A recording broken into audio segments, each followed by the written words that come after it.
Now that you know how to meet the needs of your clients safely, and you've learned what to expect and how to anticipate those needs and utilize resources wisely, let's look at what you can expect when you get the call. While you may imagine taking the ERV cross country to help the victims of some front page disaster, most of the time that disaster will be a lot closer to home. And whether big or small, disaster assistance is important. 5-4 to number 3 floor. Be advised, this is a commercial building. This is the Queen's DAT team. We are heading to a 3-alarm fire, commercial fire in Brooklyn. Majority of this taped off, but maybe they'll let us in. We are the Red Cross. We're parked behind this fire truck here, all right?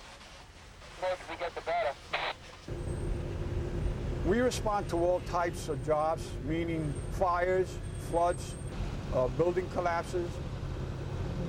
And what we do, our main concern is to take care of clients, make sure that they're safe.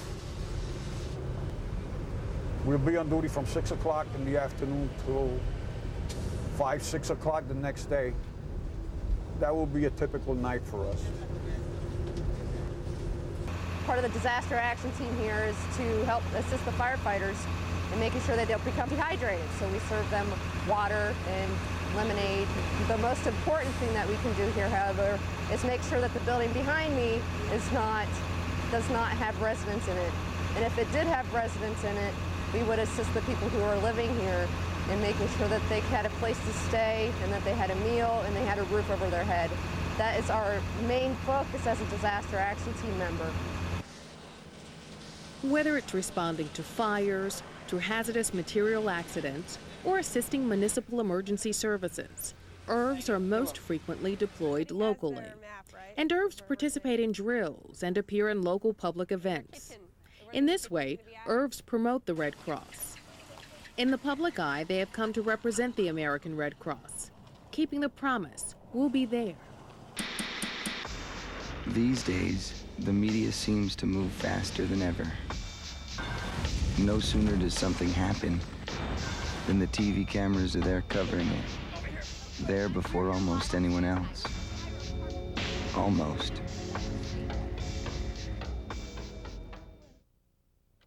When there are larger natural disasters, tornadoes, hurricanes, or most often in the case of floods, emergency response vehicles are dispatched from their custodial chapters to locations throughout the United States. Okay, I'll go ahead and call the volunteers just to let them know that we may be putting them on standby when you call back. That call has traveled through a chain of command at national headquarters, sending out an alert and requesting the ERV and trained volunteers be ready.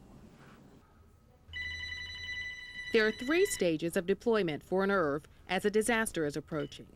Hello? Alert, standby, and activation. Hey, Becky, how are you doing today? You receive a call from your home chapter requesting your services for ERV duty. Alert means be prepared to leave in 8 hours. Alert is the first call. They want to know if you are available to go on a disaster relief operation and how soon you can depart your home in order to go out on the disaster relief operation. Yes, Pat and I will be available to go and take the ERV. When you first get the call to go on alert, that means that you need to start preparing for leaving in the near future. Have we got all the bills paid? You need to pay your bills, you need to make sure that you close down your house in the same way you would when you're going on vacation. To give Mary a call about that. You need to take care of your pets. It's really important that you have all the prescription drugs that you're likely to need for a 3-week period. Standby is the second stage of notification. Hello? And they ask at that point in time, are you able to leave in a 4-hour period of time? At that time, we know that we're going to be leaving within a few hours.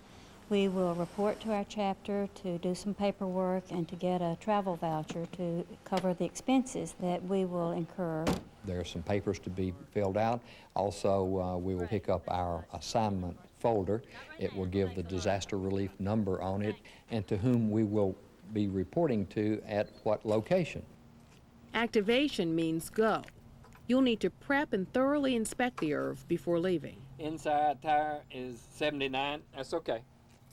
From a safety point of view, we want to make sure that ERV is in good shape when it leaves, because sometimes we've got several hundreds of miles to drive before we get to the disaster relief operation. It's got to be in excellent shape when we get there, because we want to give good quality mass care service to our clients.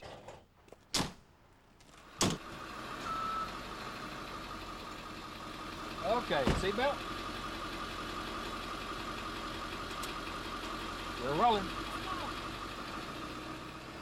The adrenaline starts really flowing once you get your activation. And by the time you climb into a Red Cross ERV, it's kind of exciting. We should never travel more than 500 or 600 miles a day, and that would equate to 10 to 12 hours on the road. We don't want to get tired enough to impair our judgment. Safety is the key issue. Stop each night and check in with your contact person. Let them know your location and how you can be reached. Responding to disasters requires flexibility. Be prepared to change plans or your itinerary as the situation changes.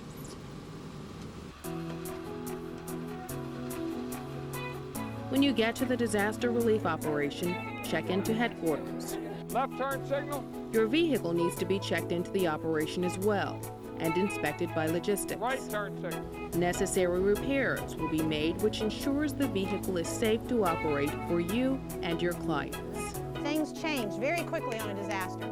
Get oriented to the operation and learn about your assignment. This too may change as the situation dictates. To serve, your ERV needs to be prepped with supplies. Typically, the DR contracts with distribution vendors. ERVs get stocked and made ready to go on assignment. You and your ERV may be assigned to a specific kitchen. We have a few things that we need to discuss. You will meet your supervisor and get to know your fellow team members. You will be assigned a route or feeding run.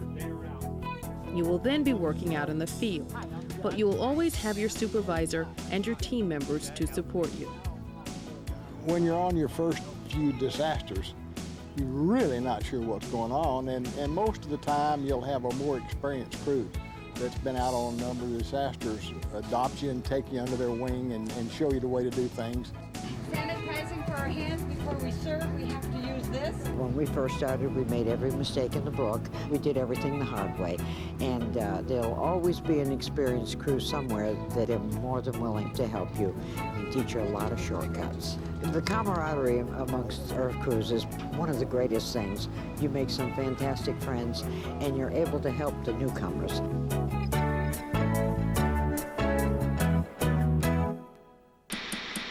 Jeff, if you can turn and show us a shot of some of these trucks here. This is an amazing thing. The trucks that you have involved. These are our emergency response vehicles, or ERVs. Disasters attract public attention, and ERVs attract the media. ERV teams are particularly interesting to the press because the ERV many times symbolizes the Red Cross and its efforts in helping people affected by disaster.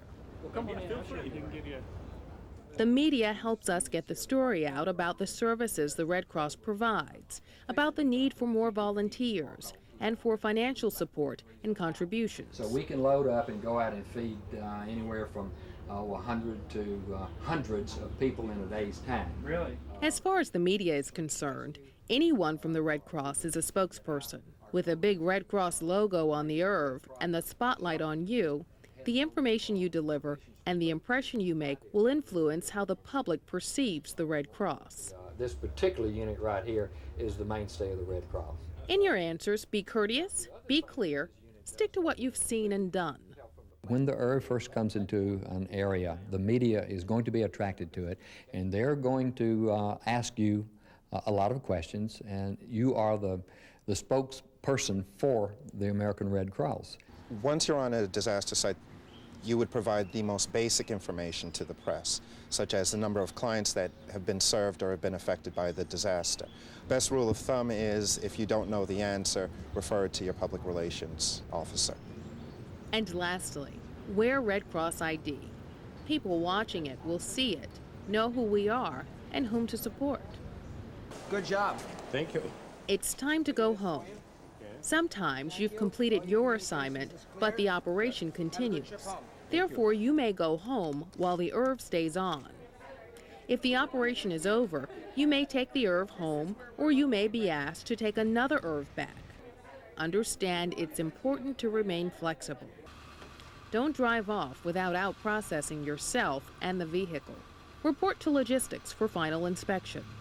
Remember to clean and sanitize the ERV before reporting to logistics. Before leaving, get good directions, a map, and the name and number of the person at the chapter who will meet you when you arrive. Okay, this one's ready to roll. Remember, you've worked hard and long on your assignment. So on your trip home, don't drive too long or after dark. Get yourself and the ERV home safely. We've given you a lot to absorb about ERV work. There's more information in your workbook. And there are experiences in store for you in the field while working on a disaster. Like all services in the American Red Cross, this is a commitment. ERV work can be hard work, but it promises to be rich and rewarding too. When you're out there, remember the 3 C's. Be careful, be compassionate, and use common sense. We'll see you on the next operation.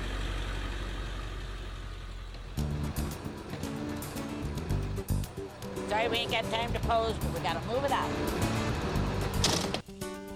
There's an old saying in among ERV crews that strangers come together and we're friends in one day, family in two. And that's about the way most ERV crews feel. And part of that family is that vehicle that they're driving. They love that ERV.